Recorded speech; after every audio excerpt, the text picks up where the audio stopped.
Avant donc de nous lancer dans la modélisation en tant que telle, il est de coutume de faire un bref petit aperçu du forage en exploration minière. Je tiens donc à dire que le forage en exploration minière, c'est en fait une phase très importante. Elle représente la dernière phase de l'exploration minière sur le terrain, c'est-à-dire après avoir fait les études de géologie, les études de géophysique, ayant déjà localisé l'anomalie en surface. On confirme donc cette anomalie, on recherche l'enracinement de cette anomalie en faisant des forages miniers. Comment s'effectuent donc ces fameux forages? Ces forages sont effectués à l'aide d'une foreuse généralement diamantée à tête diamantée qui creuse dans le sol et qui retire des échantillons ou la roche sous forme de cylindres qu'on appelle des carottes. Habituellement, ces carottes sont de l'ordre de 5 cm de diamètre. Cette partie est très coûteuse. Elle nécessite un suivi très énorme. Les carottes donc obtenues ressemblent à ceci. Ici, c'est un champ de carottes abandonné après une exploration minière. Ce sont des carottes de gneiss et de granit. Vous pouvez observer des carottes. Ici, ça c'est une carotte de granit à orthose. Celle-ci, une carotte de gneiss. Qu'est-ce que les géologues font donc après avoir obtenu ces carottes? Elles sont classées en fonction de la profondeur, c'est-à-dire de la surface jusqu'à la profondeur. Et les géologues donc ont pour rôle d'extraire le maximum d'informations de ces carottes.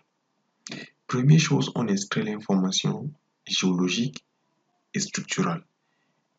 D'abord, sur la première carotte, c'est-à-dire celles qui sont encore circulaires, on extrait l'information géologique et structurale juste par observation directe de l'échantillon. Puis, celles-ci sont découpées en deux. Une partie est envoyée pour la géochimie, pour effectuer l'analyse de géochimie. L'autre est gardée pour observation. Lorsqu'on effectue donc tous ces forages, le géologue, lui, remplit quelques fiches quotidiennes.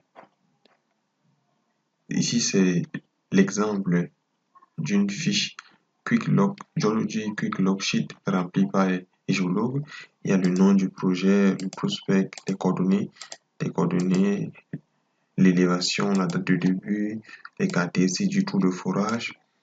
Donc, la date, par exemple, aujourd'hui, la profondeur, telle à telle profondeur, intervalle, lithologie, tout ce qui concerne, tout ce qui peut renseigner sur les forages. Ces fiches sont donc remplies continuellement par les géologues qui vont donc, il y en a plusieurs. Par exemple, ici, ce sont des fiches de géologie, Diamond Drill Hole Geology Log. On remplit Drill Hole Geology Type, Mode, Intensity, la géologie, l'altération, l'amélioration, c'est pour une exploration de fer, l'amélioration, et ainsi de suite. Ces fiches seront donc remplies avec soin par les géologues et seront transformées en bases de données. Ces bases de données que nous allons explorer et expliquer en détail dans les prochaines vidéos, qui vont nous permettre donc d'analyser ces données, de les interpréter, de les modéliser. En grosso modo, c'est tout ce qu'il y a à dire sur le forage en exploration minière.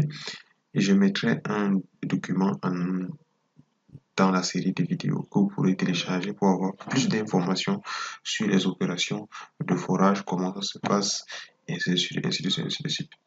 Ok, à la prochaine vidéo donc.